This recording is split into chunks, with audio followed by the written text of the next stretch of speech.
ലോകം മുഴുവൻ നമുക്ക് എതിരാണെന്ന് തോന്നും, ലോകം നമ്മളെ കളിയാക്കുകയാണെന്ന് തോന്നും. അങ്ങനെ പല പല തോന്നലുകളിലൂടെ കടന്നു പോകുന്ന മനുഷ്യരാണല്ലേ നമ്മൾ.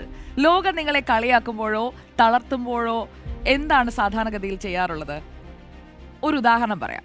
കാർട്ടൂണിസ്റ്റ് ശങ്കറിനെ നിങ്ങൾക്കൊക്കെ അറിയാമല്ലോ, കേട്ടിട്ടെങ്കിലും ഉണ്ടാവും. ചെറുപ്പത്തിലെ അച്ഛനും അമ്മയും നഷ്ടപ്പെട്ട് മുത്തശ്ശന്റെ തണലിലാണ് ശങ്കർ വളർന്നത്.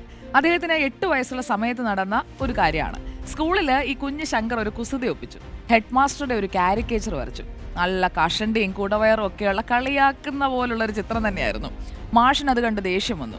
ശങ്കറിനെ 2 ആഴ്ചത്തേക്ക് സ്കൂളിൽ നിന്ന് പുറത്താക്കി. എന്ന് മാത്രമല്ല, ഈ ചിത്രവും പിടിച്ച് പരാതി പറയാനായിട്ട് ഹെഡ് മാഷ് ശങ്കറിന്റെ മുത്തശ്ശന്റെ അടുത്തു എത്തി.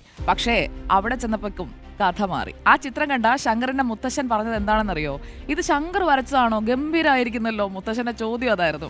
തന്റെ കുസൃതിയെ ഒരു കുറ്റമായിട്ട് കാണാതെ അതിലെ കലയെ തിരിച്ചറിഞ്ഞ ആ മുത്തശ്ശന്റെ അപ്പോൾ പറഞ്ഞ ആ ഒറ്റ വാക്കാണ് പിൽക്കാലത്ത് ഇന്ത്യ കണ്ട ഏറ്റവും വലിയ കാർട്ടൂണിസ്റ്റായിട്ട് നമ്മുടെ ശങ്കറിനെ മാറ്റിയത്. നമ്മുടെ ജീവിതത്തിലും ഇതുപോലെ തളർത്താൻ ഒരുപാട് ഹെഡ് മാഷുമാർ വന്നേക്കാം. നിങ്ങൾക്കൊക്കെ അങ്ങനെയുള്ള അനുഭവം ഉണ്ടായേക്കാം. പക്ഷേ നിങ്ങൾ ചെയ്യുന്ന കാര്യങ്ങളെ അവർ കളിയാക്കുമ്പോൾ, നിങ്ങളെ മാറ്റി നിർത്തുമ്പോൾ, നിങ്ങളുടെ ഉള്ളിലെ കഴിവിനെ വിശ്വസിക്കുന്ന ഒരാളെങ്കിലും കൂടെ ഉണ്ടെങ്കിൽ, അല്ലെങ്കിൽ നിങ്ങൾക്ക് നിങ്ങളിൽ തന്നെ വിശ്വാസം ഉണ്ടെങ്കിൽ, വിമർശകരെയൊക്കെ മറികടന്ന് അവരെയൊക്കെ ജയിച്ച് ലോകത്തിന്റെ നെറുകയിലെത്താൻ നിങ്ങൾക്ക് ഉറപ്പായിട്ടും സാധിക്കും. അപ്പോൾ അതാണ് ശങ്കറിന്റെ കഥയിൽ നിന്ന് നമ്മൾ എടുക്കേണ്ട സാരാംശം. ആരൊക്കെ തളർത്തിയാലും എനിക്ക് ഞാനുണ്ടടാ എന്ന് പറഞ്ഞു കഴിഞ്ഞാൽ തീർന്നില്ലേ കാര്യം.